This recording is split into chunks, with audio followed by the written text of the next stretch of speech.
नमस्कार दोस्तों, intelligence bureau में सिक्योरिटी असिस्टेंट के पदों पर एक नई भर्ती सामने आई है। अगर आप 10वीं पास अभ्यर्थी हैं तो आप इस भर्ती के लिए फॉर्म को भर सकते हैं। इस भर्ती में पहली खास बात यह है कि ये ऑल इंडिया वैकेंसी है। अगर आप किसी भी स्टेट के स्टूडेंट हैं तो आप इस भर्ती के लिए फॉर्म को भर सकते हैं। कुछ लोग बोलते हैं कि भर्ती ही नहीं आती है, भर्ती ही नहीं आती है, तो यहाँ पर सबसे पहले पोस्ट पर ध्यान देना। 5,000 लगभग इसमें पोस्ट रखे गए हैं। पूरे 4,987 पोस्ट पर आपसे आवेदन लिए जा रहे हैं। तो आप दोस्तों 10वीं पास अभ्यर्थी हैं तो इस वीडियो के माध्यम से कंप्लीट प्रोसेस देखने वाले हैं कि इस फॉर्म को कैसे भरते हैं प्रिंट आउट तक। सबसे पहले हम नोटिफिकेशन को डाउनलोड करते हैं, क्या एलिजिबिलिटी क्राइटेरिया क्या रखी गई है, डॉक्यूमेंट क्या क्या देने होंगे और एग्जाम पैटर्न क्या रहने वाले हैं, अप्लाई कब से कब तक चलने वाली है, A to Z डिटेल्स जानने के बाद ही इस फॉर्म को हम भरेंगे। इसके लिए आपको सबसे पहले गूगल क्रोम ब्राउजर में सर्च करना है, जो मैं आपको दिखा रहा हूँ। एजू तक आपको सर्च करना है। नीचे जैसे आप आते हैं यहाँ पर शिक्षा समाचार, सबसे पहले edutech.in येलो कलर का इसका लोगो है, ये वेबसाइट आपको मिल जाएगी। इस वेबसाइट पर आपको आ जाना है। टॉप में ही एक आर्टिकल मिलेगा, अगर नहीं मिलता है तो नीचे आपको स्क्रॉल करके आना है। यहीं पर आपको एक आर्टिकल मिलेगा IB security assistant online form वाला, इस वाले आर्टिकल पर क्लिक कर देना है। आपके मन में किसी भी प्रकार के क्वेश्चन हो, हर एक क्वेश्चन का आंसर आपको इस आर्टिकल में मिल जाएगा। सबसे पहले देखो, ये 10वीं पास भर्ती है और 26 जुलाई से लेकर 17 अगस्त 2025 तक आवेदन फॉर्म यहाँ पर चलने वाली है। साथ ही इसमें पूरे पोस्ट जो रखे गए हैं 4,987 पोस्ट रखे गए हैं, जो कि सिक्योरिटी असिस्टेंट एग्जीक्यूटिव के ये पद होने वाले हैं। अगर आपकी उम्र 18 वर्ष से लेकर 27 वर्ष के बीच है तो आप इस भर्ती के लिए फॉर्म को भर सकते हैं। आपके पास कौन कौन से डॉक्यूमेंट होने चाहिए यहाँ पर आप रीड कर सकते हैं इस आर्टिकल में आने के बाद। अगर आप दोस्तों जनरल, ओबीसी, ईडब्ल्यूएस से आते हैं तो आपको 650 रुपये आवेदन शुल्क देना होगा। वहीं अगर आप एससी, एसटी, ओबीसी से आते हैं तो आपको 550 रुपये आवेदन शुल्क देना होगा। एग्जाम पैटर्न क्या रहने वाले हैं, किस विषय से आपसे प्रश्न पूछे जाएंगे और उसमें कितने प्रश्न रहने वाले हैं, कितने अंकों के प्रश्न पूछे जाएंगे, A to Z डिटेल्स में इस वेबसाइट पर आकर जानकारी प्राप्त कर सकते हैं। और कितने घंटे का एग्जाम होने वाला है तो 1 घंटे आपको समय दिया जाएगा। नीचे स्क्रॉल करके आते हैं। इस भर्ती में आपका चयन प्रक्रिया 5 चरणों में किया जाएगा और कौन कौन सा सिलेक्शन प्रोसेस है A to Z रीड कर लेंगे यहाँ से। और इसके बाद नोटिफिकेशन को जब यहाँ से डाउनलोड करेंगे तो मैं आपको कंप्लीट प्रोसेस बताने वाला हूँ। यहाँ पर ऑफिशियल नोटिफिकेशन पर जैसे आप क्लिक करते हैं, एक नोटिफिकेशन आपके फोन में या लैपटॉप या कंप्यूटर जो भी यूज करते हैं डाउनलोड हो जाएगा। आपको जो यहाँ पर सैलरी मिलने वाला है वो पे स्केल जो होगा लेवल 3 के अनुसार मिलने वाला है। 21,700 से लेकर 69,100 रुपए तक आपका सैलरी यहाँ पर होने वाला है। एक चीज ध्यान रखना दोस्तों, जब भी आप फॉर्म को भरते हो तो सारे डॉक्यूमेंट को तैयार करके रखो। अपना पासपोर्ट साइज फोटो हो गया, सिग्नेचर हो गया, इसके बाद और भी कोई आपके पास डॉक्यूमेंट है जैसे डोमिसाइल सर्टिफिकेट हो गया, इस प्रकार से आपको तैयार रखना, तब आप फॉर्म को भरना है। जैसे कि यहाँ पर देख सकते हो कि फोटो आप अपने मोबाइल से खींच लेते हो, पासपोर्ट साइज फोटो, लेकिन उसका साइज क्या है आप पहले से उसको कंप्रेस करके रखो, क्योंकि पासपोर्ट साइज फोटो का साइज बोला जा रहा है कि 100 KB से लेकर 200 KB तक होनी चाहिए। वहीं सिग्नेचर देख सकते हो 80 KB से लेकर 100 KB मांगे गए हैं। अब आइए बिना देरी किए इस वीडियो के माध्यम से हम अप्लाई करके देखने वाले हैं। अगर आप नोटिफिकेशन को डाउनलोड कर लेते हैं तो कंप्लीट जानकारी आपको मिल जाएगी, वरना इसका शॉर्ट डिटेल्स आपको एजू तक वेबसाइट पर मिल ही जाएगा। इस आर्टिकल को आप रीड कर लेंगे। अब जैसे फॉर्म भरने वाले हैं, एजू तक वेबसाइट पर आने के बाद यहाँ पर ऑनलाइन अप्लाई के सामने डायरेक्ट लिंक का आपको मिल जाएगा ऑप्शन। इस डायरेक्ट लिंक पर क्लिक करते ही आप इसके ऑफिशियल वेबसाइट पर रीडायरेक्ट कर जाएंगे। यहाँ पर टू रीड एडवर्टाइजमेंट यानी कि नोटिफिकेशन का लिंक है, यहाँ से भी डाउनलोड करके पढ़ सकते हैं। इसके बाद अगर दोस्तों कभी न कभी आपने आईबी के साइट पर आकर किसी भी प्रकार के फॉर्म को भरा होगा तो ऑलरेडी आपका रजिस्टर्ड हुआ होगा मोबाइल नंबर से। सिर्फ आपको करना क्या होगा, लॉगिन करना होगा। टू लॉगिन का ऑप्शन, जैसे यहाँ पर क्लिक हियर के ऑप्शन पर क्लिक करते हैं, मोबाइल नंबर और पासवर्ड की मदद से लॉगिन कर लेना है। लेकिन दोस्तों अभी तक आपने इस वेबसाइट पर आकर कोई भी फॉर्म नहीं डाला है तो आपको टू रजिस्टर के सामने यहाँ पर क्लिक हियर का बटन आपको दिख रहा होगा, इस क्लिक हियर पर क्लिक कर देंगे। इस प्रकार के इंटरफेस आपके सामने दिखने वाले हैं। इस प्रकार से नीचे आपको स्क्रॉल करना है। सबसे पहले आपको यहाँ पर अपना पूरा नाम फिलअप करना है। अब यहाँ पर आपको वो मोबाइल नंबर, एक्टिव वाला मोबाइल नंबर देना है जिस पर OTP वगैरह आता हो। एक चीज ध्यान रखना दोस्तों, जिसमें जिसमें स्टार मार्क लगे हुए हैं वो मैंडेटरी है, उससे भरना जरूरी है। जिसमें स्टार मार्क नहीं है उसे आप छोड़ भी सकते हैं। सेम मोबाइल नंबर यहाँ पर फिलअप करना है। अगर इसके अलावा कोई मोबाइल नंबर आपके पास है तो दोगे, वरना छोड़ सकते हैं। ईमेल आईडी यहाँ पर एंटर करना है, आपके मोबाइल के जीमेल ऐप में ईमेल आईडी मिल जाएगा। सेम ईमेल आईडी यहाँ पर फिलअप करना है, नीचे स्क्रॉल करके आना है। अगर आप जिस भी स्टेट से आते हो, जैसे कि अगर आप बिहार से आते हो तो बिहार चूज करोगे। अब दोस्तों यहाँ पर सबसे बड़ी बात क्या लिखे गए हैं कि यहाँ पर बिहार में जो भी इंटेलिजेंस ब्यूरो है, जैसे कि पटना में है तो मैं पटना चूज करूंगा। लेकिन अगर आप दूसरे स्टेट से आते हैं, जैसे कि मैं पंजाब सेलेक्ट कर देता हूं तो पंजाब में यहाँ पर अमृतसर में है। यूपी आप सेलेक्ट करते हैं तो यूपी में अलग अलग बहुत सारे इंटेलिजेंस ब्यूरो है, जैसे 3-4 आपको मिल जाएंगे। आपको दूसरे स्टेट के माध्यम से फॉर्म को नहीं भरना, आप जिस भी स्टेट से आते हैं उसी स्टेट को चूज करना। क्योंकि यहाँ पर नोटिफिकेशन में अगर आप रीड करते हैं तो वहां पर बोला गया है कि आपको लोकल लैंग्वेज आने चाहिए। मान लो कि आप बिहार से हैं और आप यूपी सिलेक्ट कर देते हैं तो यूपी का लोकल लैंग्वेज आपको आता है, पंजाब का लोकल लैंग्वेज आपको आता है नहीं। तो आप अगर आप बिहार से आते हैं तो बिहार सिलेक्ट करना है, या जिस भी स्टेट से आते हैं उसी स्टेट को आपको सिलेक्ट करना है। यहाँ पर इंटेलिजेंस ब्यूरो जहां भी है उसको सिलेक्ट कर देना है। कैटेगरी, आप किस कैटेगरी से आते हो, अगर आप जनरल से आते हो यूआर सिलेक्ट करेंगे।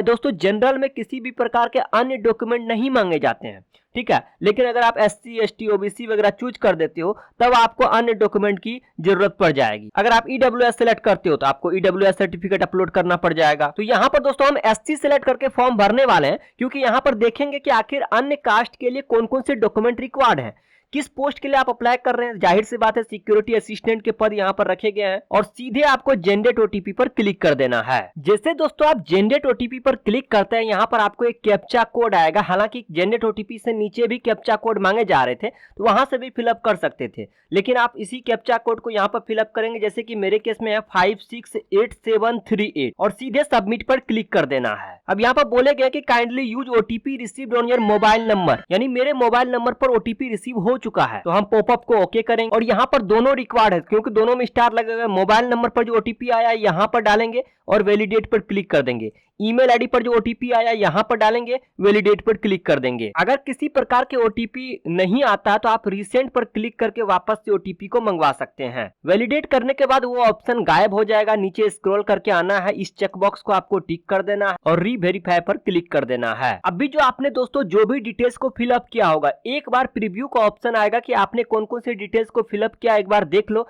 क्या सब कुछ सही है। अगर सारे ऑप्शन सही है तो आपको इस चेकबॉक्स को सारे को टिक कर देना है, नीचे आपको सबमिट कर देना है। प्राइवेसी नोटिस आएगा, यहाँ पर आपको एग्री पर क्लिक कर देना है और ओके कर देना है। फाइनली दोस्तों आपको एक रजिस्ट्रेशन नंबर मिलकर जनरेट हो जाएगा। यहाँ पर रजिस्ट्रेशन नंबर, यही रजिस्ट्रेशन नंबर लोग भूल जाते हैं। अभी आप कहीं पर सेव करके रख लो या स्क्रीनशॉट ले लो या कहीं लिख कर रख दो, यही रजिस्ट्रेशन नंबर आपको बार बार काम आएगा। इंटेलिजेंस ब्यूरो की ओर से किसी भी प्रकार के वैकेंसी आती है तो आपको सिर्फ लॉगिन करना है साइट पर आकर और सीधे फॉर्म को भर देना है, क्योंकि दोस्तों एक ही बार रजिस्ट्रेशन होता है, बार बार रजिस्ट्रेशन नहीं होता। अब इस प्रकार के डिटेल्स आपके सामने आ जाएंगे। हम फॉर्म को भरने वाले हैं तो गो टू एप्लीकेशन पर क्लिक कर देना है। इस प्रकार से लोडिंग किए जाएंगे, 100% कंप्लीट होते ही आपका फॉर्म खुल के आ जाएगा। इस फॉर्म को स्टेप बाय स्टेप में भर के दिखाने वाला हूं, ध्यान पूर्वक देखना है। एक भी स्टेप छूटेगा तो बाद में हो सकता है कि एडिट का ऑप्शन नहीं आए, तो बाद में मत बोलिएगा कि हमारा गलत हो चुका है। तो नीचे स्क्रॉल करके आना है, यहाँ पर साफ साफ लिखे गए हैं जो भी डिटेल्स आपने स्टार्टिंग में फिलअप किया होगा, कुछ डिटेल्स यहाँ पर ऑलरेडी फिलअप है।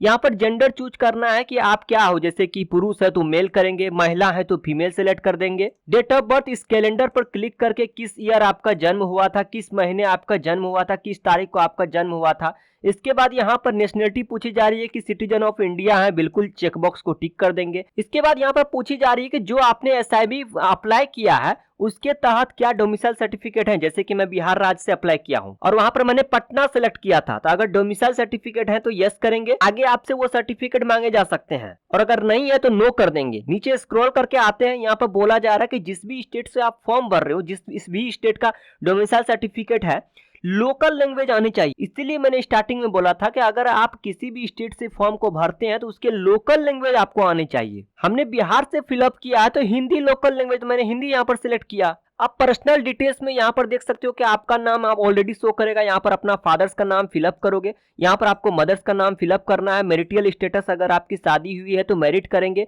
वरना अनमैरिड करेंगे। इसके बाद रिलीजन, हिंदू या जो भी है, सिख है, मुस्लिम है, क्रिश्चियन है, जैन है, यहाँ पर सिलेक्ट करेंगे। आपका मोबाइल नंबर ऑलरेडी यहाँ पर शो कर रहा है। ईमेल आईडी ऑलरेडी यहाँ पर शो कर रहा है। फाइनली जब आप नीचे स्क्रॉल करके आते हैं तो आपका जो एग्जाम होने वाला है किसे आप प्रेफरेंस देना चाहते हो, जैसे कि किस स्टेट को। सबसे पहले जिस भी स्टेट में आप हैं उस स्टेट का नाम यहाँ पर सिलेक्ट करेंगे। उस स्टेट में किस सिटी को आप प्रेफरेंस देना चाहते हो उस सिटी का नाम यहाँ पे फिलअप करेंगे। इसके बाद मान लो कि इस स्टेट में इस सिटी में आपका यहाँ पर सेंटर नहीं पड़ता है तो आप दूसरे प्रेफरेंस यहाँ से चूज कर सकते हो, दूसरे स्टेट का नाम, फिर दूसरे सिटी का नाम, इस प्रकार से सारे को फिलअप करते ही नीचे स्क्रॉल करके आएंगे। क्या आप एक्स सर्विसमैन हैं? अगर हाँ तो यस करेंगे। अब ज्वाइनिंग डेट यहाँ पर पूछी जा रही है कि कब आपने ज्वाइन किया था। कैलेंडर पर क्लिक करके डेट चूज करेंगे। इसके बाद रिलीविंग डेट यहाँ से चूज करेंगे। टोटल सर्विस पीरियड क्या रहा है, तो अगर आप एक्स सर्विस में से आते हैं तो डिटेल्स देंगे, वरना आप नो पर क्लिक कर देंगे। क्या आप एक स्पोर्ट्स पर्सन है? यस पर क्लिक करके उसकी डिटेल्स हो सकता है कि पूछे जाए इन फ्यूचर। नहीं है तो नो पर क्लिक कर देंगे। नीचे स्क्रॉल करके आते हैं। क्या आप डिपार्टमेंटल एम्प्लॉय हैं? अगर हाँ गवर्नमेंट सर्वेंट है तो यस करेंगे, नहीं है तो नो कर देंगे। लेकिन गवर्नमेंट सर्वेंट अगर आप चूज कर देते हैं तो आपको यहाँ पर employ number, employ name, joining date वगैरह पूछी जा सकती हैं। तो यहाँ पर सारे डिटेल्स देने के बाद सेव एंड नेक्स्ट करेंगे तो आपका डाटा इस प्रकार से सेव हो जाएगा। अगले पेज पर कोरेस्पोंडेंस एड्रेस पूछी जा रही है। आपका एड्रेस क्या है? Address 1, address 2, address 3, complete address भरेंगे। जैसे कि किस कंट्री से आते हैं तो इंडिया यहाँ पर सिलेक्ट करेंगे। स्टेट का नाम, अपना राज्य का नाम यहाँ से फिलअप करेंगे। अपने जिला का नाम यहाँ से सिलेक्ट करेंगे। एरिया का पिन कोड यहाँ पर एंटर करेंगे और जो भी आपका एग्जैक्ट एड्रेस है यहाँ पे एड्रेस 1 में कंप्लीट रूप से फिलअप करेंगे।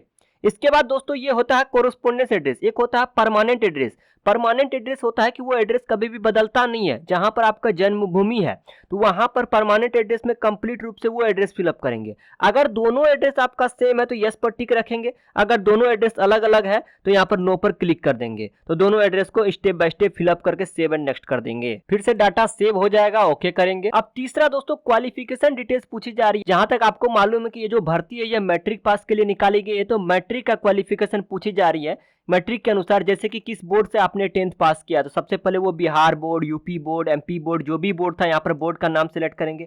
इसके बाद किस महीने किस साल आपने इस बोर्ड को पास किया था उसकी जानकारी फिलअप करेंगे। अपने स्कूल इंस्टीट्यूट का नाम यहाँ से फिलअप करेंगे। इसके बाद सब्जेक्ट का नाम यहाँ से फिलअप करेंगे। यहाँ पर क्वालिफाइड में देंगे पास है या फेल है। इसके बाद आपको जो 10th में मार्क्स आया था, अगर आप सीबीएसई बोर्ड से होंगे तो आपको सीजीपीए में मार्क्स मिला होगा, लेकिन अगर आप स्टेट बोर्ड से होंगे तो आपको परसेंटेज में मार्क्स मिला होगा। इसके बाद टोटल कितने मार्क्स का एग्जाम हुए थे वो यहाँ पर देंगे। उसमें से कितने नंबर आपको आए थे वो जानकारी यहाँ पर फिलअप करेंगे। अब परसेंटेज पर जैसे आप क्लिक करते हैं यहाँ पर शो कर देगा कि आपको इतने परसेंट मिले थे।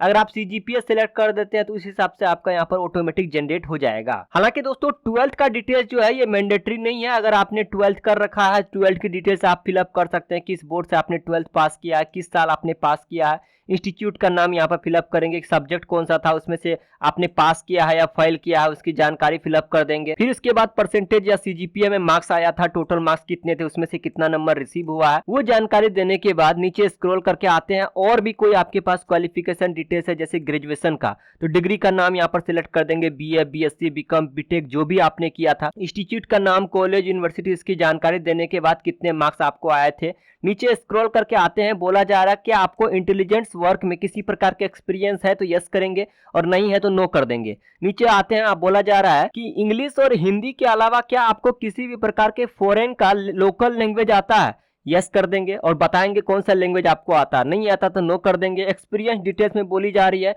कि आपको किसी भी फील्ड में वर्क एक्सपीरियंस है तो बताएंगे यहाँ पर यस पर क्लिक करके किस फील्ड में आपको वर्क एक्सपीरियंस है। नहीं है तो नो कर देंगे, सीधे सेव एंड नेक्स्ट पर क्लिक कर देंगे। डाटा आपका सेव हो जाएगा, ओके पर क्लिक कर देंगे। यहाँ पर दोस्तों पासपोर्ट साइज फोटो मांगे जा रहे हैं, सिग्नेचर मांगे जा रहे हैं और डोमिसाइल सर्टिफिकेट यहाँ पर मांगे जा रहे हैं। मैंने यस पर क्लिक किया था। पासपोर्ट साइज का जो फोटो होगा, जैसे मैंने आई पर क्लिक किया, ऑलरेडी हमने नोटिफिकेशन के माध्यम से भी आपको जानकारी दी थी कि ये जो आपको मांगा जा रहा है वो 100 KB से लेकर दोस्तों 200 KB तक मांगे जा रहे हैं पासपोर्ट साइज फोटो। उसी प्रकार से सिग्नेचर जो मांगे जा रहे हैं यहाँ पर देख सकते हैं कि 80 KB से लेकर 150 KB के बीच होने चाहिए। जबकि वो जो डोमिसाइल सर्टिफिकेट आप अपलोड करेंगे इसका साइज होने वाला है 100 KB से लेकर 1 MB तक होने वाला है। ये सब साइज में आप कैसे बनाएंगे, जैसे कि आप अपने डोमिसाइल सर्टिफिकेट का फोटो खींचते हैं, अपने पासपोर्ट साइज का फोटो अपने मोबाइल से खींचते हैं, या सिग्नेचर एक प्लेन पेपर पर करते हैं उसका फोटो खींचते हैं। तो यहाँ पर बोला जा रहा है कि 100 KB से लेकर 1 MB के बीच में आपका डॉक्यूमेंट होने चाहिए। और यहाँ पर जो सिग्नेचर बोला जा रहा है 80 KB से लेकर 150 KB के बीच होने चाहिए।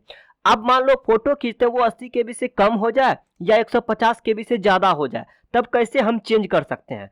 सीधे आपको गूगल क्रोम ब्राउजर में आना है। यहाँ पर आपको लिखना है, अगर आपके फोटो का साइज छोटा है तब आपको लिखना है इमेज साइज इंक्रीज। इस प्रकार के मल्टीपल वेबसाइट आपको मिल जाएंगे। यहाँ पर अपना वो फोटो को अपलोड करेंगे, जैसे कि 80 KB मांगा जा रहा है, आपका 70 KB ही है, तो वहां से वापस से डाउनलोड कर सकते हैं 85 KB, 90 KB, 100 KB में।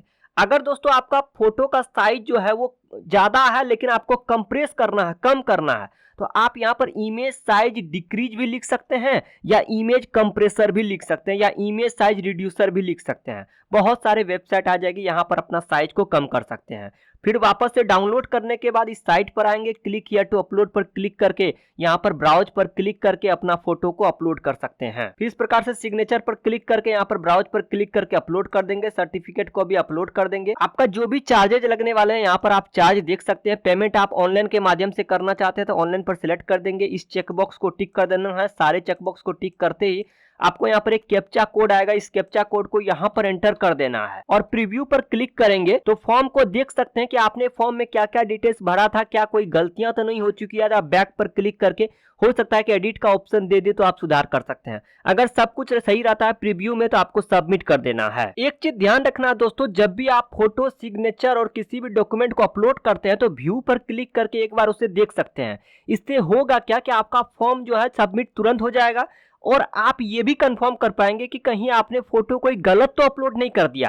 तो इस व्यू वाले ऑप्शन पर क्लिक करके फोटो को जरूर देख लेंगे। सबमिट करते हैं इंस्ट्रक्शन आएंगे, आपको आई एग्री पर क्लिक कर देना है। इस प्रकार के पेमेंट गेटवे आपके खुल जाएंगे। आपके पास स्टेट बैंक होना जरूरी नहीं है। कुछ लोग यहीं पर कंफ्यूज होते हैं कि यहाँ पर दोस्तों SBI जो बोला जा रहा है, क्या स्टेट बैंक अपने पास होने चाहिए? बिल्कुल भी नहीं। इसका पेमेंट गेटवे है स्टेट बैंक ऑफ इंडिया। आपको सबके पास ये होता है UPI, तो सीधे आसान तरीके से UPI को आपको सिलेक्ट कर देना है। अगर किसी के पास क्रेडिट कार्ड है, डेबिट कार्ड है, तो इस वाले ऑप्शन को चूज कर सकते हैं। आपके पास कोई भी बैंक अकाउंट है उससे कोई मतलब नहीं है। SBI होना जरूरी नहीं है। SBI एक पेमेंट गेटवे है, समझो इस बात को। UPI पर हमने सेलेक्ट किया, नीचे स्क्रॉल करके आते हैं। अगर आपके पास UPI ID है तो इस वाले ऑप्शन पर क्लिक करके अपना UPI ID यहाँ पर एंटर करके कंफर्म कर देंगे।